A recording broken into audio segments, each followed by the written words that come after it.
Mapati à RDC, CAA, King of King, à l'oula tellement baklié na ye, à kana koza la poche na bango, pour na kokubisa masolo, CPLAS na CPLAS, nenga mesana, boye suite ya modernisation, ya piste ya aéroport ya Luano na Lubumbashi, Fly CAA, outil ko modifier programme ya bavol na ye, kaka pour na kotia pio, pe à l'aise baklié na ye, désormais, horaire de vol les aboyés. Kinshasa Lubumbashi, vol 7 sur 7. Veut dire, semaine mobimba du lundi au dimanche. À partir de 7h45, Gingo, ça la vol na yon nenga professionnel qui toko. Et bongo Kinshasa Goma, 5 jours et semaine sur 7. À partir de 15h30. Kinshasa Mbujimai, 6 jours sur 7 la semaine. À partir de 8h40. Ah, Fly CAA, Banamboka Batali gauche, Batali droite, Yonayo. Et Siliteo. Kinshasa Kananga, 9h15. Kinshasa Gemena, 9h15. Kinshasa Mbandaka, 14h15. Kinshasa Kindu, 8h juste. Pe Kinshasa Kisangani, 9h juste. Bon, Mbappé Bouebake depuis 1992. 32 ans, le long de service à peuple, c'est à lundi sa régularité, ponctualité, sécurité, bakisa confort. Pour ne pas voler sur Totangi, Boko Zoyango na bavion na ye Pifo, Airbus en 320, P Airbus en 330, Nzambe ya Bilengi, Congo Mobimbe Bandimayo, Bisengo ya Fly CAA. Très sérieux, ça s'est présenté devant un poste téléviseur. On a bien pour présenter info, la journal, il y a peuple mbote. On a bien eu occasion de la journal, la biso, il jeudi 30 mai, au Fongoli Yango, pour après installation, na bango, local, la bureau définitif, na Assemblée nationale, na Bokambemi, honorable président Vital Kamerhe, mercredi 29 mai, et Zalaki Bomoro, première plénière, et Zalaki Bomoro, première séance plénière, au niveau, il y a chambre basse. Il y a Parlement héritier Mapinde Midomi Bendelongwanza. La séance est ouverte. Après mise en place, il y a bureau définitif, il y a Assemblée nationale. Mercredi 29 mai, et Zalaki Bongo tenu à première plénière na Bokambeme, il y a bureau définitif. Oyo Vital Kamerhe Azali Kokamba Azwaki Maloba na ouverture solennelle ya séance Oyo président de l'Assemblée nationale professeur Vital Kamerhe a rappelé na honorable député conformément à l'article 115 de la constitution plénière Oyo ezali ko marqué début ya session ordinaire ya année 2024 pambate session extraordinaire édictée na disposition ya article 114 et si là qui déjà élection puis installation ya bureau définitif yangonde ezali ba point Oyo et clôtura ki yango session ordinaire Oyo et qu'on s'est clôturé le 15 juin 2024 et qu'on s'est focalisé mingi na ba matière ibele préliminaire Oyo et qu'on zala tout et qu'on sokolanzela pour notre activité parlementaire pour notre législature Oyo ezali bongo mise en place ya ba groupe parlementaire ba commission permanente puis ya comité des sages conformément à la disposition ya article 22 ya règlement d'ordre intérieur Oyo ezali ko fixé ba organe ya Assemblée nationale exercice Oyo et ko silisa mise en place ya ba organe nyonso Oyo Assemblée nationale ezali na yango question il y a délai il y a 3 jours ezala qui accordé na ba honorable député pour ba se constituer na ba groupe parlementaire na bango bosimba que session Oyo et kozala consacré un examen il y a budget il y a Assemblée nationale exercice 2025 P examen, P approbation, il y a programme, il y a gouvernement, P examen, il y a réquisitoire, ou il y a procureur général, près il y a cour, il y a cassation à Tindaki. Bosimba ke na niveau ya Assemblée nationale parmi ba point Oyo ezala qui inscrit na ordre du jour ya session Oyo balobela ki pe réquisitoire ya procureur près ya cour de cassation.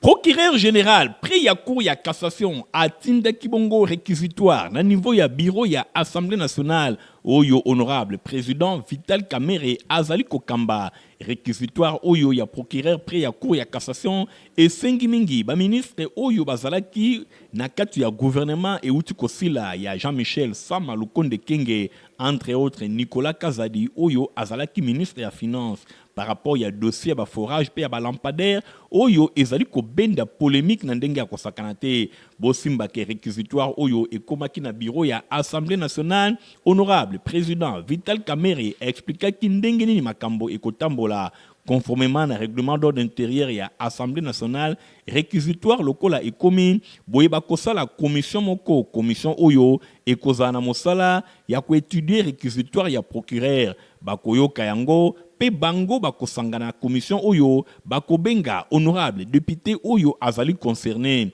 Honorable député oyo akozala accompagné na ba collègue na ye député oyo ye akoki kopona to pe na avocat moko bakoya wana bakoyoka ye na sima ya koyoka oyo ye député akoloba boye commission et comme un rapport na yango na niveau ya plénière ya Assemblée nationale na niveau ya plénière ya Assemblée nationale nde bakoye bana kopesa position to pe ko décider par rapport ya réquisitoire au procureur général près ya cour ya cassation atindi réponse et kopesa mana plénière nde ko kende pa ya procureur pona koyeba soki immunité ya honorable député et kozala lever to pe et kozala lever te par rapport ya likambo oyo ba bengiye akende na niveau ya justice do bato nyonso oyo bayokaki ba dossier à lampadaire to pe ba dossier à forage bosimba ke procureur général près ya cour ya cassation akomelaki déjà bureau ya Assemblée nationale kala mingi te commission soki etami to koyeba pole likambo nini ekosalema par rapport ya dossier oyo bato ebele bazali koloba un peu de patience kala mingi te makambo ezali kotambola. Ba différentes personnalités ba pesa kipe ba point de vue na bango par rapport ya présence ya madame Judith Suminwa na tête ya gouvernement République démocratique du Congo. Nathalie Kaila. La politique gagne en qualité quand il y a des femmes. Vous savez que dans la coutume, la présence d'une femme à la tête d'un commandement est très significative. Elle a toutes les capacités pour réussir sa mission. En tant que maman, son cœur sera tourné vers les besoins de la population. Nous avons vu une ouverture d'esprit. On a affaire à une dame qui pourra aider ce pays à relever les défis dans tous les domaines de la vie. Et nous pensons qu'elle fera mieux que les autres. La première ministre elle-même, elle est très pragmatique. Et nous savons que c'est quelqu'un qui a une compétence avérée. Excellence, Madame la Première ministre, vous êtes le médecin désigné par le président de la République pour soigner notre justice. C'est une femme intelligente, c'est une femme compétente et je sais bien que le monde entier va la découvrir par le résultat. Na couloir enseignement bosimba ke complexe scolaire Mama Pemba école ya fondation Nerombungu boye ba ke ba élève kuna bazwa ka ba formation ya ndenge na ndenge ndakisa mingi ya lutte contre la corruption la Dilandu héritier Mapindem. Ba élève ya complexe scolaire Mama Pemba école ya fondation Nerombungu oyo ezwami na quartier Bikanga mingi penza na commune ya Kisenso ba bénéficier qui pendant 3 jours c'est-à-dire kobanda jeudi 16 mai kino samedi 18 mai 2024 na formation moko ya kafu na oyo etali lutte contre la corruption. Formation et pesamaki et paye observatoire de la dette publique au DEP na Mokuse. Bango bayaki ko pesa bana pendant 3 jours atelier à formation pour la lutte contre la corruption. Ba salisaki ba conséquences néfastes oyo ezali ko uta na corruption mingi penza na milieu scolaire ba proposer ba voya ba changement nyonso pour na ko éradiquer pratique oyo kati na ba école. Pe lisusu batalisi ba personnalité oyo bakoki kozala impliqué na chaque voie nyonso ya changement batalisi pe ba rôle ya bato oyo esengeli bayeba na ko jouer pour na ko telema na corruption bisika na bisika oyo yango ezali ko salema na suka ya atelier moko ya bancadrer alobaki boy ezali moko ya ba ONG na Kinshasa to na Congo. Signification nango ezali observatoire de la dette publique. Ezali mingi na maimatali misala ya leta na banyongo oyo leta zwaka epa ya bato basusu nde mosala nango yango wana kasi na bozindo odepe atali makambo ya kobundisa kanyaka to corruption na français engebene na misala ya ye nde tozwaki makanisi to manaka ya kosala malakisi awa na etelo oyo tobengi Mama Pemba ezali na Kisenso toponaki etelo oyo pamba te na kotala enguma na biso Kisasa bitelo bizali bihike bele penza kasi totali bisika oyo eza un peu reculé mingi Kisenso eza commune moko urbano rural. En tout cas, liboso toujours remercier mokonzi Nerombungu oyo asatakaka na makambo nyonso oyo ya mabe ekoki koleka na ekole tono na bamboka na biso. C'est comme ça que ODEP aye mpona kopesa bana formation contre la corruption. Nangambu na bango pe coordonnateur ya complexe scolaire Mama Pemba azangaki te kotalisa esengo na ye par rapport ya atelier ya formation oyo ODEP apesi epai ya ba élève ya complexe scolaire Mama Pemba. Na complexe scolaire Mama Pemba école ya fondation Nerombungu bango bafongolaka omo mesano semaine na bango na kilto ya kafu héritier mapinde miladi landu.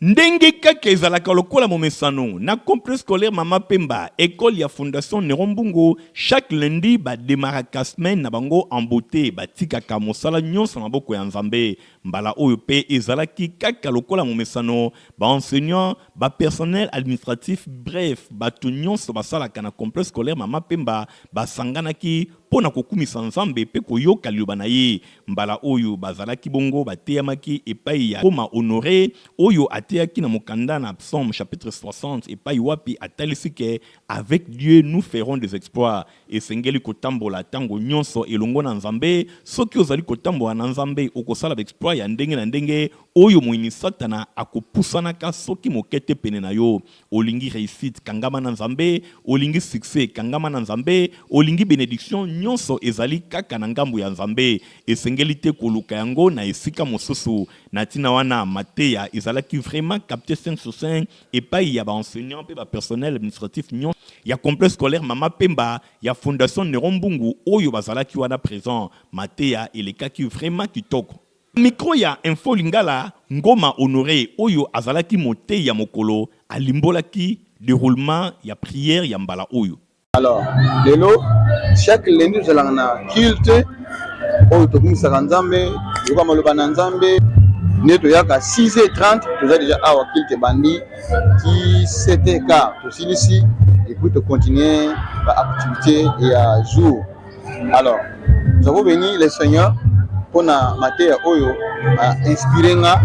na komisa na peuple de Dieu oyo tozwaki na mokanda ya Psaume 60 verset 14 kuna ezotalisa biso avec Dieu nous ferons des exploits et il écrasera nos ennemis et kuna nde tozali kotalisa assemblée et desengeli komipesa epai na Nzambe kotela kaka Nzambe kotielika na Nzambe kotambola na Nzambe longo kozala na relation d'intimité na Nzambe. Merci na mokonzi ya école na biso son excellence Nerombungu mpona likanisi oyo azwa ya kosala kilte na kati école ya moto banda semaine tobandaka na kilte donc tozali kotika semaine na boko na Nzambe tant que tozosilisa sango na kilte na boko na Nzambe ko remercier Nzambe lolinga tambole na biso nyonso ezali kotalisa ke na complexe scolaire Mama Pemba batiaka Nzambe liboso surtout ke initiateur ya école oyo ezali bongo honorable Nerombungu oyo azali pe mosali na Nzambe évangéliste itinérant nyonso ya ye ebandaka na Nzambe. Suite à modernisation ya piste ya Luano na Lubumbashi CAA a modifié horaire ya ba vol na ye na ba ville na ba différentes villes ya RDC. CAA mfumu mokonzi ya mapata toujours pona ko satisfaire ba client na ye a modifier ba horaire ya ba vol na ye na suite ya ba travaux ya modernisation ya aéroport international ya Luano kuna na Lubumbashi. Désormais Kinshasa Lubumbashi et kobanda ko salema à partir ya 7h45 Kinshasa Goma et kobanda ko salema à partir ya 15h30 et bongo Kinshasa Mbujimai yango et kobanda ko salema à partir ya 8h40. CAA nyonso oyo kaka na souci azalaka nango pona ko servir population. CAA spécialiste ya Congo profond, ponctualité na régularité nde ezali bongo cheval de bataille na ye. Na CAA client de azalaka roi to gangi na CAA client de azali roi botu na ngani ye Kinshasa Lubumbashi Kinshasa baza na 7 vols par semaine, c'est-à-dire mikolo nyonso pembuka na yo ndenge olingi oza mobimba bokanisi esili nanu te. Kinshasa Goma baza na 5 vols par semaine. Oyo elonga te elonga. CAA balinga kamboka boete.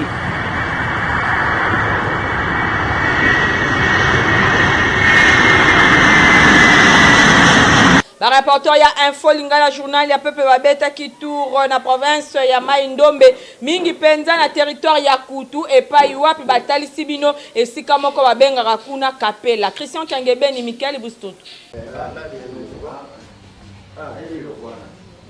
Kapela oyo ekenda sango na Kinshasa awa na ba République démocratique du Congo boko kanisa ki bakino kaka nde bayebela bilengi nango nzoka nde Luvunu tozali awa na province ya Mai Ndombe mingi na territoire ya Kutu awa bayaya bastafaka na ndenge ya defrote ebongo pene bozozo staff connexion en direct de Kapela meka okanga mandenge babenga kango donc ndenge kaka boyebi Kapela ambiance weza kakuna ndule modèle bafuku la kantabana ngulu avec pilipili ya 3000 na pointe banyangolelio litungulu pembeni yo kampimbo ya kosakana te bondi melangai ke soki oza awa okobosa na kin moko na misika fumi obosa ne kin olandi bisengo kingo mwambe ya Kutu famille balelie belé na Kinshasa boyo kasikoyo Gento moto esala kantabana ngulu ndenge ya sololi staff nanga komona ngo Miko Okangama connexion en direct ni Kapela na Kisasa pour odami awa raisonnement nomba moko boulé Kapela na Kisasa saka togo chaka tabangulu to saka pe basoso ya Kisasa ba maboke pe yango batiji pe to salaka nyoso to sao ba salaka biso pe to salaka ngo togo chaka taba ngulu chaque jour to na somba ba balenye uta likolo to gorger a to bandaka 6h30 ti 21h bakanga ekala biso pe to kati musala pene ba comédie pe bazalaka wana pour na kojoindre utile na agréable pour na kosekisa population côté ozolia côté ozokongwenya bozwe lokoyo masa muto asa 10 ans na bolingo il faut moi des matchs na muto asa fait 10 ans na karaté il faut moi des matchs na ta 10 ans karaté ne muto na tambolaka pomba yo kiba na bete kiba yo ça metelemba bon muto asa 10 ans na bolingo ata ko papa mukola chimi zeki il faut moi des matchs à papa RDC za mboka ya diversité, mboka ya ambiance, soso pembe azanga mboka te. Soki kaka ba province ezu a moyen à travers projet à 145 territoires, batu misusu bakokima Kinshasa. Kasi ba comédien, kombo na yo nani. Comment nanga mboka avec kase misisa ba comédien libula wetse banka zezina kutute mbana mama nanga fia mama nanga po awe banki na to soma mbo to banga mi binanda kumasoka. Likama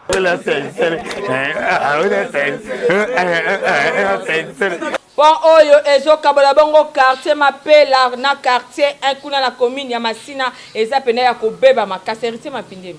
bandeko bavandi na commune ya Masina mwa pont oyo bozali komona toyebite soki tobenga yango vraiment pont yango ezali kosunga bandeko ya commune ya Masina na quartier 1 oyo bavandi kuna pe ko traverser ko kende na quartier 5 mapela c'est-à-dire bango nyonso balekaka kaka na nzela oyo bozali komona bongo mai ya ntsanga tango etondaka awa ezalaka likama pamba te mwa pont oyo bozali komona ezindaka na ndenge ya kosakana te yo kotraverse wapi soki mai ya ntsanga etondi okoleka nzela nini pont oyo batiela bango soki nani ayokelaka bango mawa ezali vraiment na se mai emataka likolo kutu yango ebungi bongo bandako ya nzinga ya rivière ntsanga awa ezalaka pasi pe mawa soki rivière oyo etindiki mai bandeko nyonso bavandi bisika oyo bakimaka botala bino moko bandako na bango ndenge komi ezali ya kobeba na ndenge ya kosakana te bango balobi esengeli ba autorité bayokela bango mawa pona kotombola pont oyo et traverser rivière Nsanga pe ezali kokabola quartier 1 pe quartier 5 na commune ya Masina. En tout cas pour ebebi makasi pour eza ko beba transformer itondi ndenge ezongoleka no sengi na ba député biso bimi abong ça pour vraiment moi ezati poto leki makasi. Abong c'est pour vraiment pour tout le capitaine biloko na biso ande to na boutique na bakela biso na bandako. Apona pont oyo vraiment pont oyo etungisi batu ekimisi pe batu quartier mobimba oyo soto tamboli kuna ozomona bandako kaka ya pamba batu bazate bandako ebukana partout donc batu bazate donc mai toluki bakonzi vraiment bakonzi mais batala biso na pont oyo kobanda prince kuna ti oya kokoma na pont oyo donc baya kokire biso mai oyo bafongola biso mai oyo.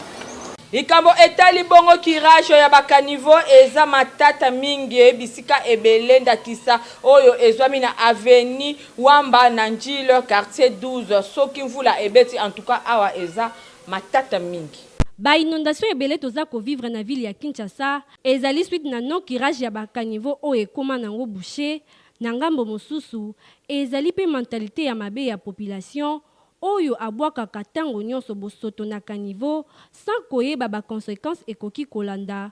Ndakisa awa toza na quartier 12 na commune ya Njili na avenue Wamba. Kanivo oyo boza komona ezali collecteur oyo eyambaka bamai ezouta ba quartier ebele na Njili pe na ba commune mosusu ekatisa même masina ti kokoma na fleuve kasi quelque part ekoma nango poubelle pe population expliqué ba construction arnachique et salipe que ba comme victime ya ba inondation. Difficulté de ça donc ba d'union so presque ici ba wuta to mona ki ba zo ya kubwa kwa matiti et kanivo etonda ba to kire yango bazate donc za mawami c'est-à-dire ceux qui pensa ba kire kanivo o ndenge omoni molai nanga ndenge ezala donc ils ont musika wana mai woko de la batterie mais tant que les salons ne sont pas nous sommes dans les difficultés énormes alors ce que tout droit ti na terrasse au ekati pembeni ya moto modike donc kendati asina ekenda musika penza donc il faut ba kire yango on peut le colo zipa. Sans cela, et comme poubelle. Nous déplorons cela parce que papa mukuna chipu mukuna Jean Pèlerin Branham. Sikoyo bangongi baleki sikoyo to sengana commune ata ila biso likambo. Satan ko yebisaka bango, bango ba ingénieur ba yosala awa. To yebisi bango. Biso tozalaka terrasse ya tokota depuis 1967 ngala mwana muke bandako oyo mibale oyo ezalaka te place oyo ezalaki balabala ntango basali baconstruction anarchie bazwi anarchie basali bazwi terrasse moto atongi ndako likolo ya terrasse moto atongi ndako likolo ya terrasse mayo efungwama monene ezalaki eza te moto nyonso akoma na opportunité ya kobwaka biloko na terrasse.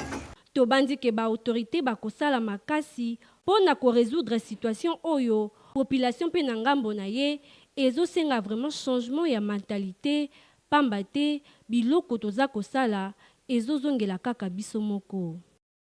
Na rubrique na biso ya ba astuce total sibino ba bien fait ya makala. Charbon de bois topé makala ezali ba produit moko plus négligé na ndako nzokande ezali eloko oyo ekoki soko mokete kozanga na ndako pona ba vertu nango. Charbon de bois ezali très efficace oyo esengeli mama nyonso soki ake wenze akoki jamais kozangisa saki topé mopiko nango na ndako. Tala charbon de bois esungaka na ndenge ya mokete ndakisa charbon de bois et kalimaka poison soki bo remarquer ndeko na bino ameli eloko moko songolo pakala aza ko sanza makila azali ko sanza bo salela na lombango quantité ya makala bo tuti yango bo bakisi mai bo melisi yango akosanza biloko nyoso wana makala ezali très puissant yango esilisaka solo mapeka to pe ya nzoto isifika ko tuta yango kozwa poussière nango ko pakola tongo nyoso tuna mapeka solo nyoso ya nzoto abupia makala enika kanzungu kitoko esilisaka solo na congélateur to na réfrigérateur makala elongolaka solo ya sapatu isifika kobwaka mwa 2 morceaux na kati ya sapatu solo nyoso tu ekei soki ndako eza solo waka mwa ba morceaux ya makala solo nyoso tu ekei yo moto zali koleka libumu eza ya kovimba pona bilialia kosamba te tuta kaka makala sangisa ngo na mwa mai mela libumu ezongi kimia makala ekalimaka moya estoma esilisaka moto pasi makala esungaka na ndenge ya kosakana te kutu na tango ya kala bapubeli ya bakoko na biso ezalaka solo te po tango nyonso bazalaka kokende kobuaka makala pe bapoussière ya makala na poubelle oyo ekimisaka banyama ba insecte ya ndenge na ndenge makala eza malamu esokolaka kivu kitoko makala ndenge ezali wana eswanyaka elongi bokozwa ide te kosalela yango soin de visage isifika kaka kopakola yango na citron na elongi ba bouton ba poigneur nyonso abu pia papa soki outi ko se raser ko samba te zwa kaka citron na makala palola ngo na mbanga osali yango 3 fois la semaine bambuma ekobima yote soki mama olambi ozikisi loso ozikisi biloko olambaki na mwamba bwaka kaka mbuma ya makala zongisa ngo na moto ekobenda solo nyonso tu makala ezali vraiment malamu oyo esengeli tango nyonso tu batata ba mama kozalaka nango na ndako po esungaka en tout cas makala to pe charbon de bois ezali penza moninga malamu.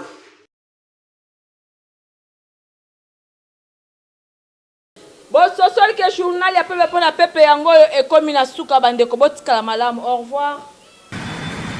Bobenga ye mfumu ya mapate ya RDC CAA King of King alula tellement ba client na ye akana kozala poche na bango pona kokubisa masolo CPLAS na CPLAS nenga mesana boye suite ya modernisation ya piste ya aéroport ya Luano na Lubumbashi Fly CAA uti ko modifier programme ya vol na ye kaka pona kotia pio pe à l'aise ba client na ye désormais horaire de vol les aboyés Kinshasa Lubumbashi vol 7 sur 7 veut dire semaine mobimba du lundi au dimanche à partir de 7h45 ngingo ça la vol na yo na nenga ba professionnel qui toko et bongo Kinshasa Goma 5 jours et semaine sur 7 à partir de 15h30 Kinshasa Mbujimai 6 jours sur 7 la semaine à partir de 8h40 ah Fly CAA bana mboka batali gauche batali droite yo na yo et siliteo Kinshasa Kananga 9h15 Kinshasa Gemena 9h15 Kinshasa Mbandaka 14h15 Kinshasa Kindu 8h juste pe Kinshasa Kisangani 9h juste Bossi Mbappé Boebake depuis 1992 32 ans le lobo koka de service à peuple c'est à lundi sa régularité ponctualité sécurité bakisa confort pour na bavol nyonso totangi bokozwa yango na bavion na ye ya mpifo Airbus A320 pe Airbus A330 nzambe ya bilengi Kongo mobimba esi bandima yo bisengo ya Fly CAA